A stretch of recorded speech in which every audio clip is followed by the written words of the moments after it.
नमस्कार, एनडीटीवी के राजस्थान चैनल में आपका स्वागत है। मैं हूं मनोरंजन भारती।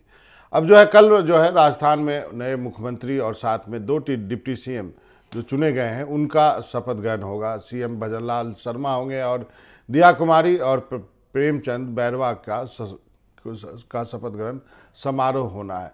अब दिक्कत ये है कि इसके बाद क्या कल ही मंत्रिमंडल के बाकी मंत्रियों का शपथ ग्रहण कराया जाएगा या नहीं, इसके बारे में कोई जानकारी नहीं है। लेकिन इतना तय है कि जिस तरह से बाकी दो राज्यों मध्य प्रदेश और राजस्थान में केवल मुख्यमंत्री और उप मुख्यमंत्री ने शपथ लिया, उसी तरह हो सकता है राजस्थान में मंत्री और दो उप मुख्यमंत्री शपथ लें। लेकिन 27 मंत्री और बनाए जा सकते हैं। ये तो शॉर्ट्स आप देख सकते हैं। यहाँ पर एल्बर्ट एक हॉल वहाँ पर वो तैयारियाँ पूरी हो रही है।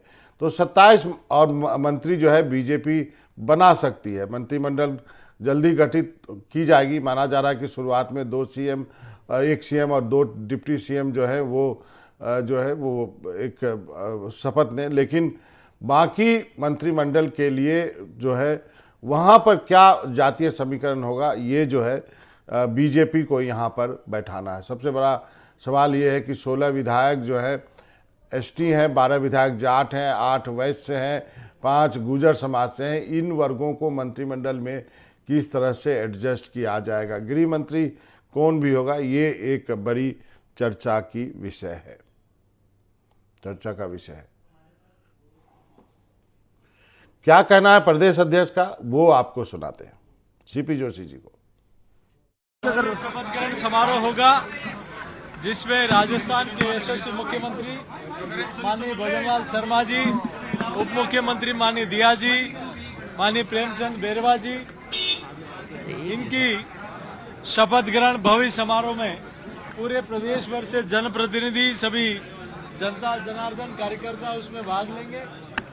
और हम इस कार्यक्रम में हमारे यशस्वी प्रधानमंत्री आदरणीय नरेंद्र मोदी जी, हमारे पार्टी के राष्ट्रीय अध्यक्ष जी आदरणीय जेपी नड्डा साहब, हमारे गृह मंत्री आदरणीय अमित शाह जी, रक्षा मंत्री माननीय राजनाथ सिंह जी और पार्टी के सभी वरिष्ठ नेताओं को और अन्य प्रदेशों के माननीय मुख्यमंत्रियों को इस कार्यक्रम में आने का सबको हम लोग निमंत्रण भेजेंगे। एक भव्य समारोह होगा, राम निवास बाग में कार्यक्रम होगा और उसकी तैयारियां चल रही है।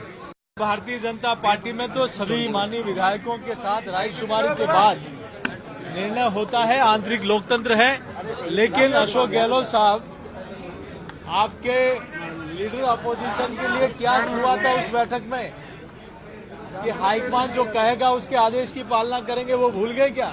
लेकिन भारतीय जनता पार्टी में आंतरिक लोकतंत्र है और सबकी राय के आधार पर ही निर्णय होते हैं।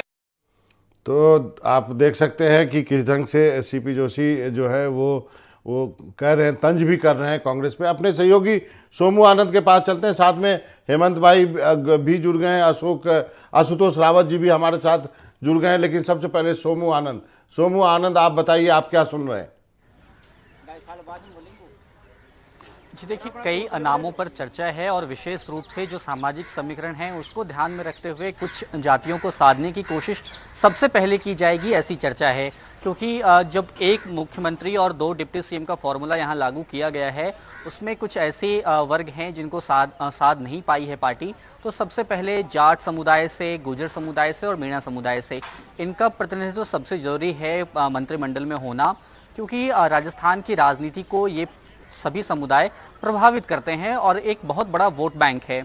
उसके साथ साथ जो दक्षिणी राजस्थान का हिस्सा है वहाँ से कौन लोग मंत्री बनते हैं, इस पर भी सबकी नज़रें हैं। कई सारे नाम हैं। अगर सिर्फ दक्षिणी राजस्थान की बात करें तो वहाँ से दीप्ति माहेश्वरी का नाम चल रहा है। इसके अलावा विश्वराज सिंह मेवाड़, जो कि मेवाड़ के पूर्व राज परिवार के सदस्य हैं, जिन्होंने सीपी जोशी, जो कि विधानसभा के स्पीकर हैं, उनको चुनाव हराया, विधानसभा के स्पीकर थे, उन्हें चुनाव हराया, तो उनके नाम की भी चर्चा है। उसके अलावा कई प्रमुख और नाम हैं। अनीता भदेल महिला चेहरा में से उनका भी नाम है, क्योंकि उनका नाम मुख्यमंत्री के चेहरे के तौर पे भी आखिरी वक्त में चर्चा में आया था। लेकिन क्योंकि वे दलित हैं और ऐसा माना जा रहा है कि उन्हें मंत्रिमंडल में शामिल करके एक संदेश देने की कोशिश की जा सकती है। किरोड़ीलाल मीणा का नाम बहुत प्रमुख है। हमने देखा कि आज उन्हें ट्वीट करना पड़ गया, ऐसी स्थिति बनी। उनके समर्थक इतने नाराज हुए क्योंकि ये उम्मीद जताई जा रही थी कि मुख्यमंत्री न सही लेकिन डिप्टी सीएम तो कम से कम बाबा किरोड़ीलाल मीणा बनेंगे ही, लेकिन ऐसा हुआ नहीं। और उसके बाद उनके समर्थकों ने खूब नाराजगी जाहिर की सोशल मीडिया के अलग अलग प्लेटफॉर्म पे। और जिस वक्त भारतीय जनता पार्टी के कार्यालय के अंदर विधायक दल की बैठक चल रही थी, उस वक्त भी बाहर कार्यकर्ताओं ने नारेबाजी की और किरोड़ीलाल मीणा के समर्थन में नारे लगाए। आज स्थिति ऐसी बनी कि किरोड़ीलाल मीणा को ये ट्वीट करना पड़ा कि मैं पार्टी के साथ हूँ, पार्टी ने मेरे लिए बहुत कुछ अच्छा सोचा है, इसलिए हताश होने की आवश्यकता नहीं है। तो इन सभी नामों पर बातचीत हो रही है। जी हेमंत जी, आपके पास आना चाहूंगा। क्या आपको लगता है कि अब बीजेपी के लिए चुनौती क्या है? क्या कॉम्बिनेशन बीजेपी रखेगी, खासकर जाट, गुजर और मीणा के लिए? सर देखिए, एक तो ये स्पष्ट है कि कल सीएम और 2 डिप्टी सीएम शपथ लेंगे। हालांकि चर्चा ये भी बताई जाती है कि चूंकि 1 महीने बाद मलमास लग जाएगा और उसके बाद ही नए मंत्री और सभी विधायक शपथ ले पाएंगे, तो हो सकता है कल कोई छोटा मंत्रिमंडल भी शपथ ले ले, इस तरह की कोई संभावना बताई जा रही है। अब देखिए, 30 मंत्री के पद, सीएम समेत 30 मंत्री के पद हैं। अब चूंकि सीएम और 2 डिप्टी सीएम हो गए तो 27 पद रहे। 27 पद में से हम बात करें तो बीजेपी के 115 विधायक में से 13 विधायक ऐसे हैं जो मंत्री पहले रह चुके हैं। उनमें एक तो मैडम वसुंधरा राजे हैं और एक वासुदेव देवनानी, वो स्पीकर बन चुके। अब 11 मंत्री ऐसे हैं जो पहले मंत्री रहे और अब वो मंत्री बनने की दौड़ में है और उनके नाम चर्चाओं में है। लेकिन एक नाम ऐसा है, जयपुर के कालीचरण सराफ, जो मालवीय नगर विधानसभा क्षेत्र से हैं, उनको शायद ड्रॉप किया जा सकता है। ये इस तरह की चर्चा चल रही है। बाकी जो प्रमुख नाम है जो पहले मंत्री रह चुके हैं, उनमें डॉक्टर किरोड़ीलाल मीणा है, अनीता भदेल है, डॉक्टर जसवंत यादव है, अजय किलक है, पुष्पेंद्र सिंह है, गजेंद्र खीपसर है, ओटाराम देवासी है, मदन दिलावर है, श्रीचंद कृपलानी है, प्रताप सिंह सिंघवी है। ये सभी ऐसे प्रमुख नाम है जो संभवतः इन सबको मंत्री बनाया जा सकता है। अब अगर हम महिला चेहरों की बात करें, चूंकि माननीय मोदी जी ने 33% रिजर्वेशन महिलाओं को विधानसभा लोकसभा में किया है, तो ये उम्मीद की जा सकती है कि इस बार महिला मंत्रियों की संख्या पहले से अधिक रहेगी। तो इसमें प्रमुख तौर पर अनीता भदेल है, दीप्ति किरण माहेश्वरी है और नक्शम चौधरी और कल्पना देवी और शोभा चौहान, ये 5 नाम प्रमुख तौर पर महिला मंत्रियों के लिए लिए जा रहे हैं। जी, तो इस तरह से हम जी मैं आशुतोष जी के पास जाना चाहूंगा। आशुतोष जी, कुछ जो है फेरबदल करना पड़ेगा, मतलब आपको इन तीनों जातियों को रिप्रेजेंटेशन देना पड़ेगा अब इस मंत्रिमंडल में। बिल्कुल मनोरंजन जी, देखिए, भारतीय जनता पार्टी के 115 विधायक हैं, उनमें से बड़ी संख्या में राजपूत, लगभग 17 राजपूत जीत करके आए हैं, 12 जाट विधायक जीत करके आए हैं, एससी से भी लगभग 23 विधायक जीत कर आए हैं। तो अब आपको जो कैबिनेट बनानी है, उस कैबिनेट में कास्ट इक्वेशंस को साधना है, ये जो क्षेत्र जो है, जो अलग अलग राजस्थान के प्रमुख, उन क्षेत्रों को साधना है और साथ में महिला को साधना है। लेकिन मुझे एक चीज जो नई कैबिनेट में होती हुई दिख रही है, वो ये है कि जो इन तमाम चीजों को साधने के लिए पार्टी काम तो करेगी, लेकिन उसमें भी जो जिस तरह मुख्यमंत्री के चेहरे का चयन जिस आधार पर किया गया है, वो आधार इस कैबिनेट में भी एक बड़ा रीजन रहने वाला होगा। मुझे लगता है कि आरएसएस बैकग्राउंड और एज फैक्टर, इन दोनों चीजों पर पार्टी कैबिनेट में भी पूरा फोकस करेगी और जो कैबिनेट बनाया जाएगा उसमें इस चीज पर ध्यान देने की कोशिश करेगी कि उस कैबिनेट की एवरेज एज भी कम हो। बहुत ज्यादा एवरेज एज वाला कैबिनेट शायद हमको देखने के लिए नहीं मिलेगा। इसलिए जिस तरह की जो बातें, चर्चाएं हो रही हैं कि किरोड़ीलाल मीणा जी, मुझे लगता है कि किरोड़ीलाल मीणा जी को शायद कैबिनेट से ड्रॉप किया जा सकता है। Meena vote bank Bharatiya Janata party के साथ बहुत मजबूती से साथ जुड़ा हुआ है।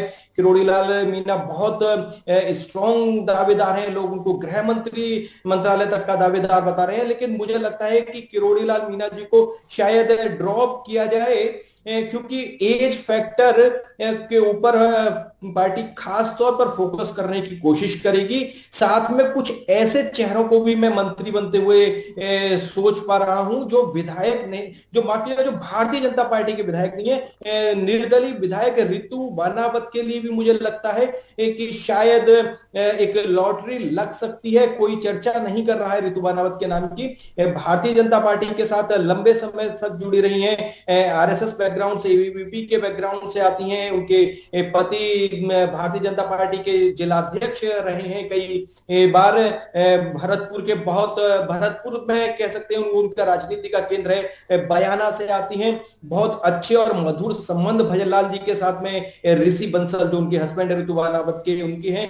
तो मुझे लगता है कि सारी चीजों के साथ में रितु बानावत की भी लॉटरी लग सकती है। मनोरंजन जी, हेमंत जी, सबसे बड़ी दिक्कत क्या है? मतलब आपने यदि दो उप मुख्यमंत्री और एक मुख्यमंत्री बना दिया, ब्राह्मण बना दिया, आपने राजपूत बना दिया, एक एससी बना दिया, तो अब जातियों को बैलेंस आपको करना ही होगा, क्योंकि आपको 2024 देखना है।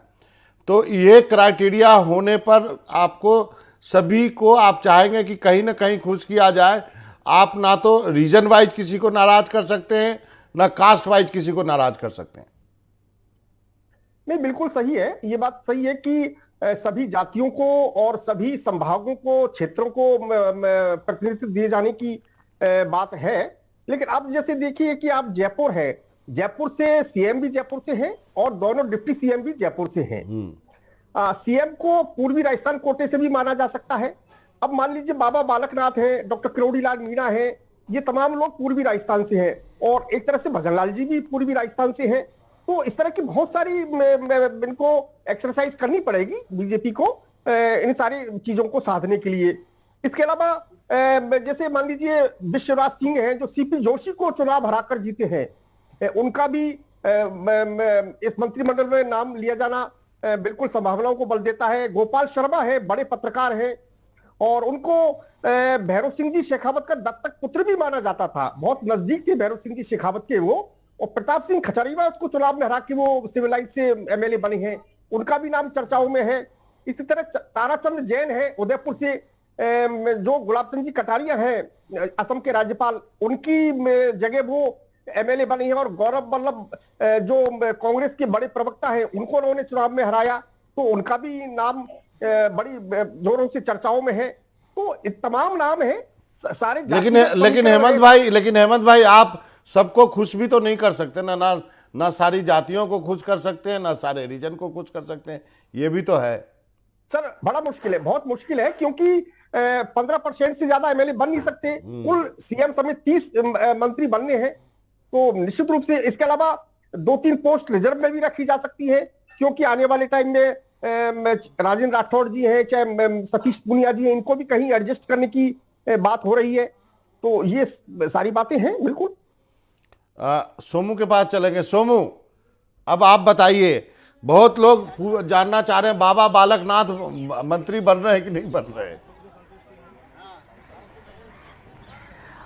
देखिए, बाबा बालकनाथ के नाम की भी चर्चा बहुत है, लेकिन उनके साथ साथ एक और संत महंत प्रतापपुरी के नाम की भी चर्चा है।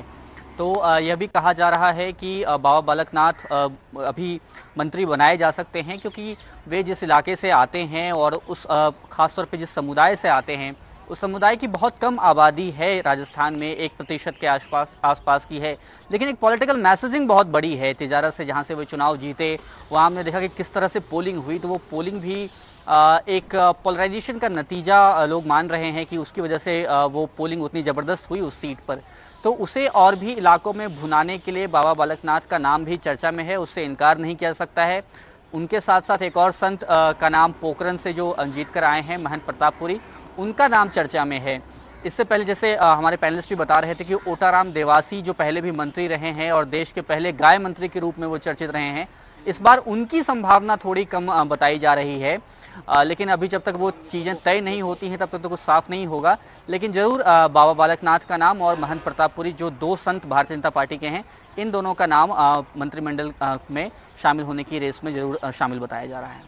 आशुतोष जी, आप क्या टिप्पणी करना चाहेंगे इसमें? बहुत लोग, अब एक नाम और जो है सोमू ने इसमें ऐड कर दिया महंत प्रतापपुरी भी। अभी तो लोग चर्चा कर रहे थे कि बाबा बालकनाथ का क्या होगा, क्या उनके लिए जगह बनती है? क्योंकि रीजन वाइज, कास्ट वाइज भी देखें अब तो हो गया ना, यदि आप उस रीजन से चीफ मिनिस्टर भी बना दिया और उस कास्ट का तो आपने एक मध्य प्रदेश में चीफ मिनिस्टर भी बना दिया, क्या उनके लिए जगह बनती है? देखिए मनोरंजन जी, मैंने कल भी आपको कहा था कि महंत प्रतापपुरी और बालकनाथ जी के लिए अभी भी जगह बनती है क्षेत्रवाद के और कास्ट के इक्वेशन से परे, क्योंकि ये दोनों चेहरे भारतीय जनता पार्टी का जो सबसे फेवरेट इशू है उग्र राष्ट्रवाद, ये भारतीय जनता पार्टी के उस चेहरे के स्वाभाविक नायक राजस्थान में ही नहीं वरन पूरे उत्तर भारत में है। इन दोनों चेहरों को एक भारतीय जनता पार्टी का जो कोर वोटर है वो अपने से बहुत कनेक्ट पाता है। इसलिए इन दोनों नामों के लिए अभी मुझे लगता है कि जिस समय तक अंतिम घोषणा कैबिनेट की नहीं होती है उस समय तक ये दोनों नाम लगातार चर्चाओं में रहेंगे, दावेदारी इनकी बहुत मजबूत बनती है और कम से कम मैं इन दोनों चेहरों में से एक चेहरे को भावी कैबिनेट मिनिस्टर या एमओएस के तौर पर देख भी पा रहा हूं कि इन दोनों में से किसी एक चेहरे को भारतीय जनता पार्टी निश्चित तौर पर जगह देगी, क्योंकि ये उनके कोर वोटर को इफेक्ट करने वाला जो जिसकी अगली जरूरत लोकसभा चुनाव में वोटर के तौर पर पड़ेगी। वरना भारतीय जनता पार्टी के ऊपर भी उसी तरह के आरोप लगेंगे कि आप भगवा पहने हुए लोगों के नाम पर वोट मांगते हैं और जब कुछ देने का समय आता है तो पीछे हट जाते हैं। अगर मुख्यमंत्री की कुर्सी एक राज्य में एक भगवाधारी को दी जा सकती है तो राजस्थान में कम से कम इन दोनों मंत्रियों में से मैं एक आदमी को तो मंत्री बनते हुए कम से कम देख रहा हूं। मनोरंजन, आप तीनों हमारे साथ जुड़े रहिए, एक छोटा सा ब्रेक लेते हैं, फिर हम चर्चा करेंगे कि 2024 के लोकसभा के लिए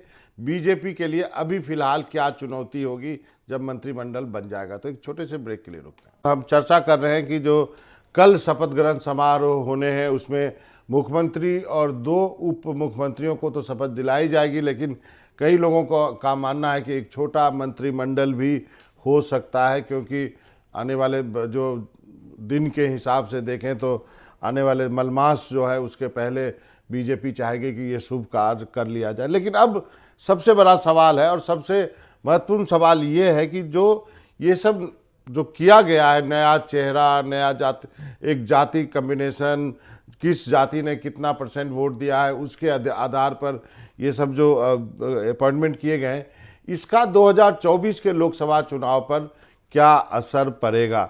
सबसे पहले मैं सोमू के पास जाना चाहूँगा। सोमू, सबसे पहला सवाल तो यही आपसे कि जैसा कि लोग कह रहे हैं मलमास के पहले मंत्रिमंडल, कुछ छोटा मोटा मंत्रिमंडल हो सकता है, क्या आपको ऐसी जानकारी है?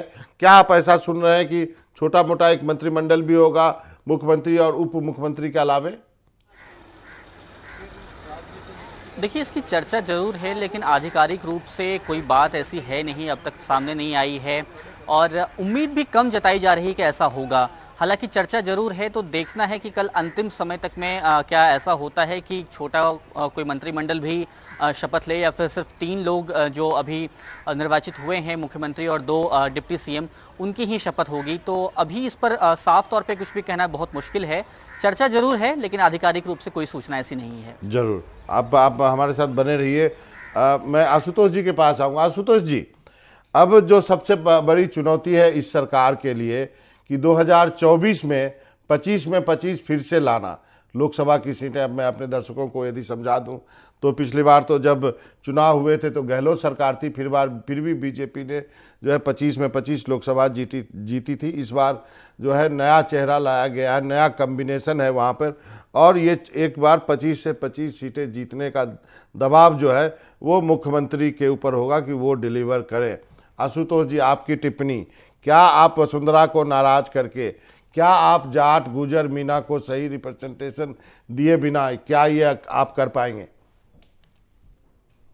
देखिए मनोरंजन जी, अगर लोकसभा चुनाव की बात करें तो भारतीय जनता पार्टी के लिए कि फेवरेबल माहौल इस समय राजस्थान में है। जिस तरह से बिना किसी चेहरे को आगे किए भारतीय जनता पार्टी ने राजस्थान में विजय हासिल की, यहाँ किसी राजपूत, गुजर, जाट, मीणा नेता को आगे नहीं किया गया था कि आप अपने क्षेत्र में जाकर के लिए इनको एज ए सीएम या एक बड़े नेता के तौर पर रिप्रेजेंटेशन दिया गया हो कि वोट लेकर के आइए। तो निश्चित तौर पर इस बार जो वोट राजस्थान में विधानसभा चुनाव में पड़े हैं वो भी नरेंद्र मोदी के नाम पर पड़े हैं, तो शायद भारतीय जनता पार्टी इस समय एक रिस्क लेने के मूड में है और वो लेने की स्थिति में भी है कि अगर वो कोई रिस्क लेती भी है तो उसके बावजूद भी वो एक बड़ी कामयाबी हासिल कर सकती है। हालांकि पिछले बार के 25 के 25 सीटों का प्रदर्शन तो दोहरा पाएगी या नहीं दोहरा पाएगी, लेकिन शायद 20-22 तक वो अभी भी अगर कोई रिस्क लेती है उसके बावजूद भी पहुंच सकती है।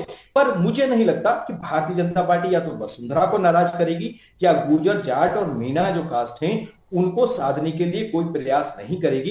एक राजनीतिक तौर पर अगर आप भारतीय जनता पार्टी को, रणनीति को देखें तो वो हमेशा से हर कास्ट के इक्वेशंस को साधने की कोशिश करती है, हर एरिया के रिप्रेजेंटेशन को साधने की कोशिश करती है, और मुझे लगता है कि वो अभी भी इस कोशिश को करेगी। और हो सकता है कि अगर इस कोशिश में वो कामयाब हुई तो 25 की 25 भी सीटें जीत जाए। लेकिन पार्टी इस समय राजस्थान में इस स्थिति में है कि वो रिस्क लेकर के भी जीत हासिल कर सकती है। जी हेमंत भाई, आपकी टिप्पणी, आप क्या कहेंगे? मेरा वही सवाल आपसे भी है। जी जी सर, देखिए कि पिछली बार 24 सीटें इनको मिली थी, एक सीट हनुमान बेनीवाल को मिली थी, बाद में उन्होंने बीजेपी को समर्थन दिया था, लेकिन अब वो बीजेपी के साथ नहीं है। लेकिन ये सही है कि आज जो स्थिति बीजेपी की है, मोदी जी के नाम पर वोट मिल रहे हैं, 25 सीटें उनको मिलने की संभावना है। लेकिन अगर 1-2 सीटें उनके हाथ से निकलती हैं तो ये निश्चित रूप से उनकी विफलता माना जाएगा, क्योंकि जब उनकी सरकार स्टेट में नहीं थी तब उनको 24 सीटें मिली थी। अब जो उनकी सरकार स्टेट में है, पूरा माहौल उनके पक्ष में है, फिर अगर किसी गलती की वजह से अथवा किसी रिस्क की वजह से उनकी सीटें निकलती हैं हाथ से, तो वो उनके लिए थोड़ा सा ठीक नहीं रहेगा। जरूर जरूर जरूर जरूर जरूर निश्चित रूप से वो चाहेंगे कि 24 की 24 जीतें, 25 की 25 जीत जाएं। लेकिन जो उन्होंने एक्सपेरिमेंट किया है, क्या ये पूरी सारी की सारी सीटें जितवा पाएगा, ये देखने वाली बात है। लेकिन अभी तो फिलहाल सबकी निगाहें कल होने वाले शपथ ग्रहण समारोह पे है, और क्या कोई छोटा मोटा मंत्रिमंडल हो सकता है इस पे। आज आप दोनों का और सोमू आपका भी बहुत बहुत शुक्रिया जुड़ने के लिए, आप तीनों हमसे हमारे साथ जुड़े। लेकिन आज की बुलेटिन में इतना ही, लेकिन कहीं जाइएगा नहीं। एनडीटीवी के राजस्थान चैनल पर खबरों का सिलसिला लगातार जारी है। फिलहाल इस वक्त मनोरंजन भारती को इजाज़त दीजिए। नमस्कार।